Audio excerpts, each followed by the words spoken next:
Then second is a harmful mind. Harmful mind is you have the intention to harm to someone. So this intention again, it kind of creating so much negative in your mind. So this very negative mind itself is the nature of suffering. Nothing else. So that's what we call the negative mind. And then wrong view. Wrong view is not talking about when I do the right things or wrong things, whether I'm going to get right result or wrong result, I'm not sure, kind of doubt, we don't talk about wrong view.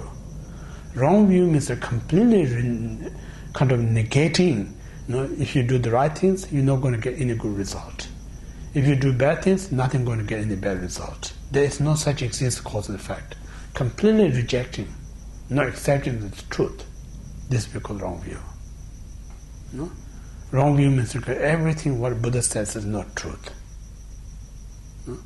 Because you like or dislike is one thing, and the truth and the dishonest is another thing. You can say, I don't like a Buddha, that's no problem.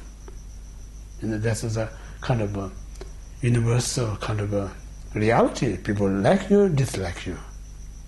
But then truth or not is because you're not hearing what you want to hear, then they're going to prove someone's not telling the truth. Truth based on the logic, reasoning, whether you like or dislike it. So in this way, if you really kind of investigate each and every word of the Buddha, everything is a truth. So not using this wisdom, and then we, without any reason, we say what Buddha says is not truth, is wrong view. So this we call the wrong view. So when you have a wrong view, the consequences of that I mentioned earlier. Wrong view, then you're not going to respect the law of karma. Then easier to do wrong, negative than positive things. To do to that, very easy to end up in low realms, for conventional point of view. In absolute point of view, you're not going to have view of emptiness, you're going to grasp phenomena, you're going to end up samsara. There's no method to liberate from samsara, there's no method to free from the low realms when you have wrong view. So that's the reason it's suffering. So these are, we call the mental state of negative mind.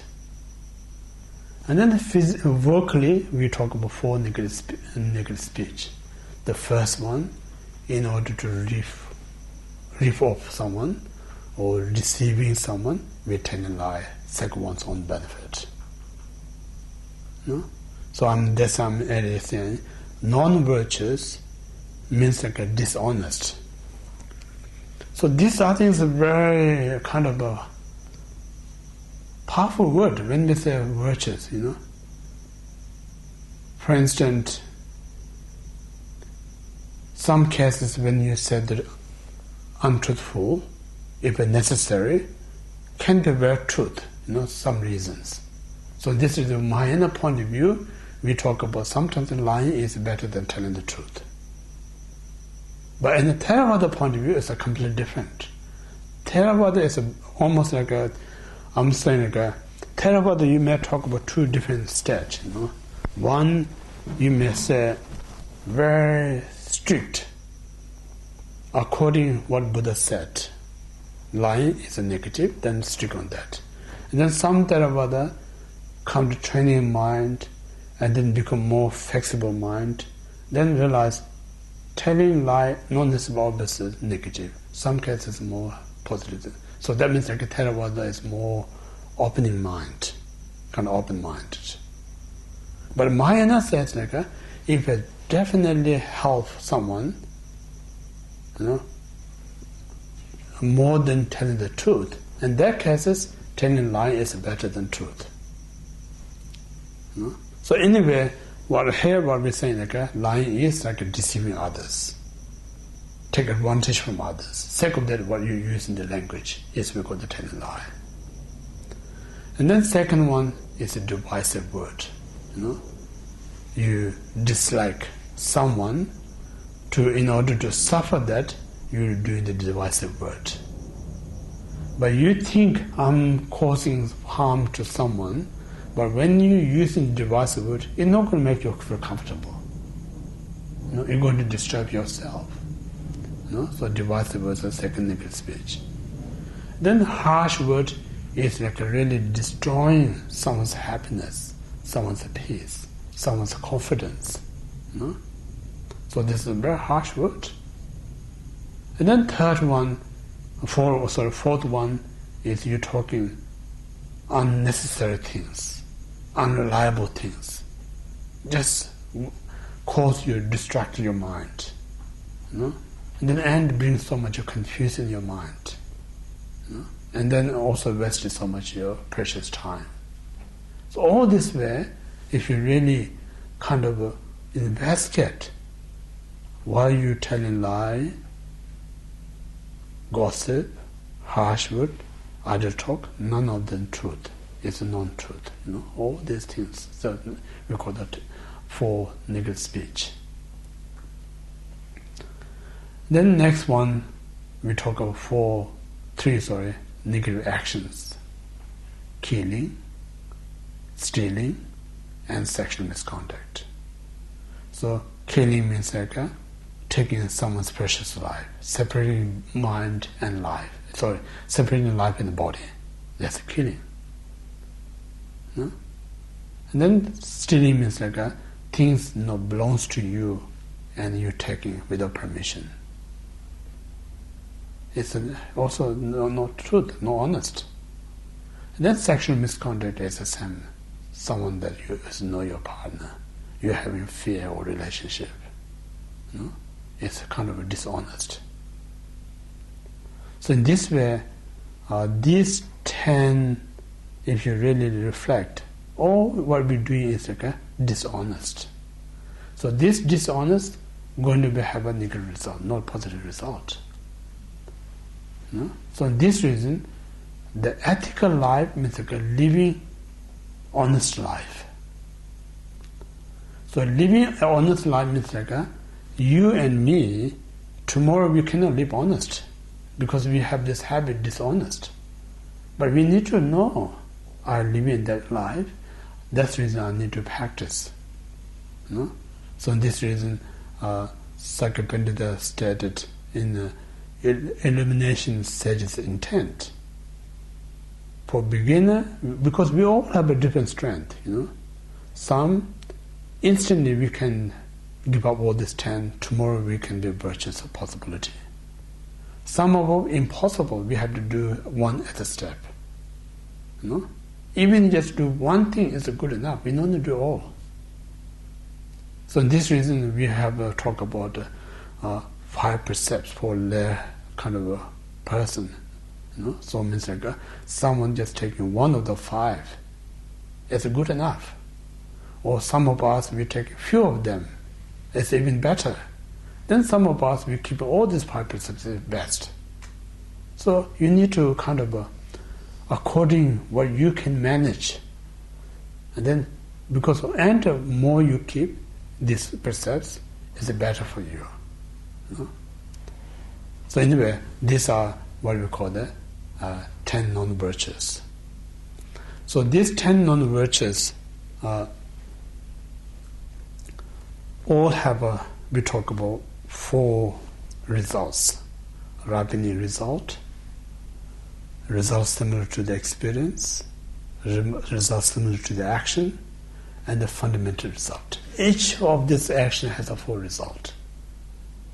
But then again, we need to have to define, when we commit this negative action, there's 4 results I'm referring, it's like whoever committed complete one. Means like completing a short way I can describe in this way. You have an intention to do one of these 10. First, you must have intention. Second, then you have an object when you have intention. And then third, you get what you want. So once you complete these 3, you committed complete non-virtues. Intention means, for instance, if the intention is I want to steal something from someone, that's the intention. Then I just go and steal it from the person's wealth, this object. And the third, once I got my hand, I satisfy. I don't have any feel remorse. So that time you completed the non-virtues. Or you have an intention, you not directly go there and get, you ask someone else to get for me, and then you get it in your hand. Either direct or indirect. This we call the complete non-virtues. So these are complete, but then again this complete is complete, but then we talk about 10 non-virtues. When you commit the powerful, the main rapid result is hell realms. Medium kind of non-virtues, it reborn in the hungry ghost realms. The less one, reborn in the animal realms. So how we differentiate these three? Again, two different ways. One is based on what we call the three-poison mind. If you commit out of anger motivation, it's a powerful, complete one, reborn in hell realms. And you committed these things out of desire mind, then hungry ghost realms. If you commit this ignorance mind, then animal realms. So this anger is the most powerful, desire is less powerful, and ignorance is less powerful. That's one way to describe. Then another more kind of practical point of view, you require a kind of five conditions to make a complete negative karma. The first one, you must have what called the powerful means like you kind of doing things, means like every day you're doing negative things. If you do it every day, that makes one powerful. While you're doing every day whatever negative, you must have a very strong defilement. Reasons, either strong attachment, or strong anger, or strong ignorance. Second, the intention. And third, you don't have any antidote. You never bring any remorseful. You didn't bring any regretful. You didn't bring any shameful what you're doing. Rather, you regret what you're doing, supporting that. There's no antidote for that. That's the third one.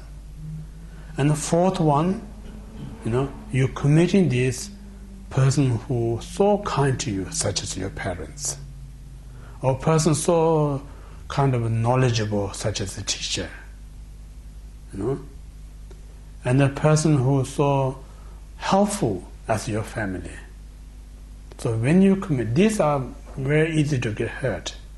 So if you commit this with this type of 4-5 conditions, it makes it strong. But then you not commit it in every day, just beat there. More often, it's a medium kind of a powerful negative karma. Then you're committing once a while, it's very less powerful. So according to that, again, there's three types of result: health, hungry ghosts, and animals. Three different reasons. So all this kind of it's a logic things. Say if you having 2 glasses of wine, say 3 glasses of wine, you're going to lose a drunk. If you have a 2 glasses of wine, you're less drunk. If you have 1 glass, even less. So amount you intoxicated your mind, that much you get drunk. So same like this negative, more you intoxicated, you get more suffering. Less you intoxicated, you're going to be less suffering. So exactly, it means like you have the, what we call the control, how much intoxicated your mind. So that's one thing. And then Nagarjuna also stated letter to a friend.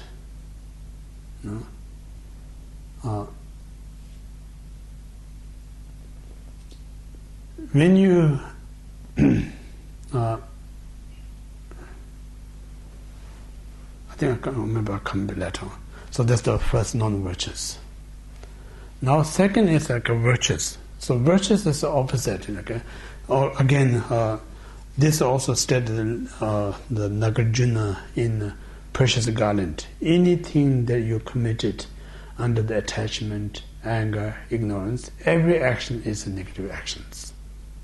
So that's what I mentioned earlier, when you commit out of desire mind, it's not honest, dishonest.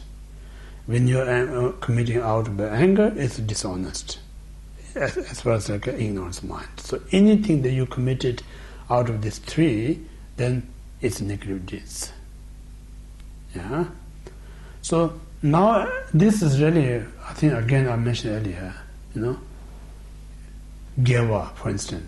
People think, offering, recite mantra, some kind of chanting, not automatically going to be virtuous. So while you're doing this, you have to examine this. I'm doing this out of the desire mind, anger mind, ignorance mind. If I'm doing any of these three, it becomes non-virtuous. If I'm doing absence of these three, then only going to be virtuous. So action while you're committing, they're not going to make it virtuous, non-virtuous. It's mind. What state of mind you're doing these things, going to differentiate virtuous, non-virtuous. So in this way, because I'm saying every time when we do something, beginning we examine our mind. Itself is like a contemplation. More you contemplate what you're doing, that allows you to develop the wisdom to recognize what you're doing.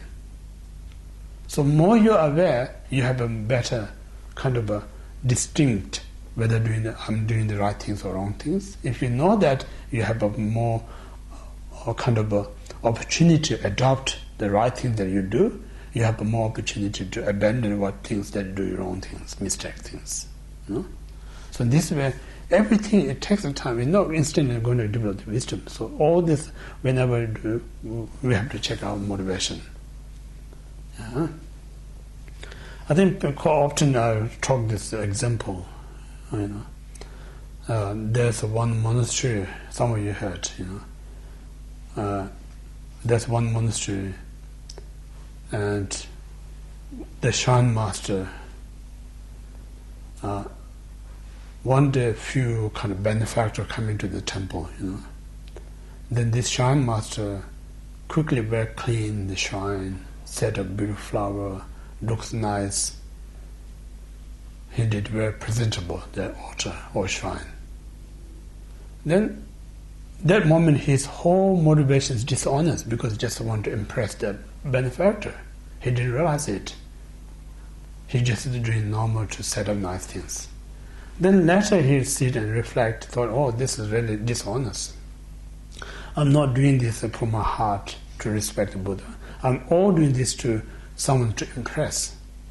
So the moment he realized his motivation is not right, he just grabbed ashes and throw on the altar. So one hand is a very disrespect, throw ashes. And cultural point of view, somebody do that, they're going to, you're a bad shrine master, You disrespect, you put all these ashes. But logically, for a person, logically he did very good because he not destroying the shrine, he destroying his own motivation. So in this kind of way, sometimes when you've done something, you have to check, I'm doing this. If you do wrong things, it doesn't matter, We all do these things, but at least we recognize. Past we just not, even we recognize, it's kind of Indian kind of officers, You take under table money, Even just let them go, as long as get money. So we are kind of mentally we are very much a Indian kind of corrupted officer, our mind. So this is a corrupted mind cannot be Dhamma practitioner. If you really think about it, Indian is a manifestation, but our mind is really worse than Indian officers. We're very corrupted. If you really think. So in this way, we need to recognize I'm a very corrupted mind, so I need to clean this one. That's a practice. First, we need to have to discover. That's why I'm saying impure vision. Impure vision, it's not pretending whatever I don't worry about what I just want to do good. They're not going to do good. say, I don't care whatever sickness, I'm just going to take medicine. They're not going to work for you. You know? You need to take medicine, but before you take medicine, you need to know your problems. Just taking any medicine is not going to fix you, it makes it worse. You know? So all Dharma I mentioned is wisdom. Wisdom is to fixing your existing problems. If you're not fixing problems, nothing is a Dharma. So this way, you know, we not need to be. I always say, okay, when you go to see doctor, only place you should feel embarrassed. You should not hide. If you hide what your problem, you're deceiving yourself, not the doctor. You know, doctor is a person who's supposed to help you. You have to tell you're sick or problem, whatever. Then he or she have a better opportunity, what kind of medication to provide. You know? So same like when we practice, we should be honest with ourselves to recognize I have this corrupted mind. You know? That's not only just me, everyone, but this mind caused me suffering. You know? So I need to change it. So this is Dharma practice. Dharma practice means to clean up the corrupted mind. Otherwise, the laws of we call the Dharma, we already corrupted, and then we bring this Dharma, make more corrupted. That's not Dharma practice. You know? So in this so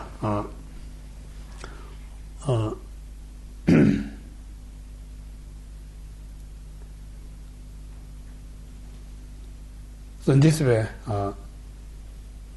the non-virtuous is dishonest, corrupted. So we're cleaning that is a purified non-virtuous.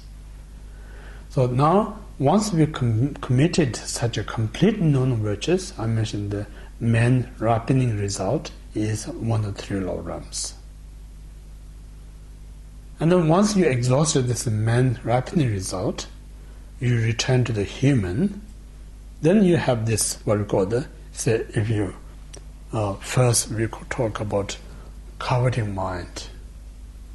Coveting mind, when you reborn human, result similar to action means like when you reborn human, you still have this residues habit of this coveting mind comes back again. So previous of your coveting already ripening result gone, but this tiny residue it created another one. You know? So almost like what we call the bees, what we call the comb, yeah? Bee comb. So someone destroy it, then the residue still, then the other bee comes from another one. Then the destroy is not brings back. They already destroyed because there's still residue. The smell can bring another one come. So same thing in human mind. That's same thing. So result similar to the action. Result similar to the experience means like now in this life, you always have some kind of hope. We never will get your hope. You always destroy your hope. That's the result similar to the experience. And then the fundamental result is you're going to be born place where there's no hope. You know? You're human, but there's no hope. Nothing you can do. You know? That's the fundamental result. So in this way, each negative karma, complete karma they committed has a 4 results. Then second, like a harmful, you know, results similar to action, you have an always harmful mind. It's kind of even you not need to think about the past or present life, even this very life, if you are not careful, I have a negative mind towards someone, if I'm not careful, I'm going to have this tomorrow. This is going to have a day tomorrow. And I'm going to have forever this negative mind towards someone else. You know? So results similar to action. If you don't start, this habit not going to be there. You know? Every person who has a habit drinking, smoking, they start from one. One sip of wine makes you a habit of an alcoholic. You know? One smoking cigarette enough to make you addicted to smoking. One tiny tablets of drug make you enough to habit of the drug addicted. You know? So in this way, always we should not underestimate when we start something small. No, there's nothing going to do damage. This is very small enough to make you habit. Once you get a habit, it's very hard to change it. No? So that's what we call the result similar to the action. Then result similar to the experience is harmful is you always going to have a fear. Sometimes we always have fear. Without doing much harm to anyone, we have a fear because we always creating this fear to others all the time. When you have harmful thought, you're always creating fear for others. So now the consequence of you always have this fearful state of mind. That's the one. Then the fundamental result is place you're going to be born as a very fearful place. Feel insecure. That kind of place you're going to be born. And then third, like a wrong view. Result similar to experience. Even you're born human, you still have wrong views. You don't accept anything. So then result similar to the experience is due to wrong view, you're going to commit wrong things and then you're going to wrong result again. Then another fundamental, you're going to be born, plus there's no kind of way say barbaric.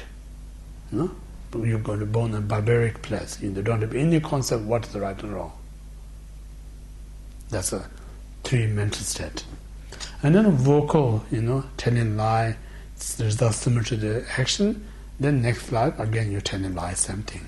Same again day to day. If you're telling lie, you success today, then you want to tell lie tomorrow. Then day after tomorrow, and you become like a liar. So result similar to the action. Result similar to the experience is like means like what's the result similar to the experience? Lie is whatever you said the truth, people disbelieve you.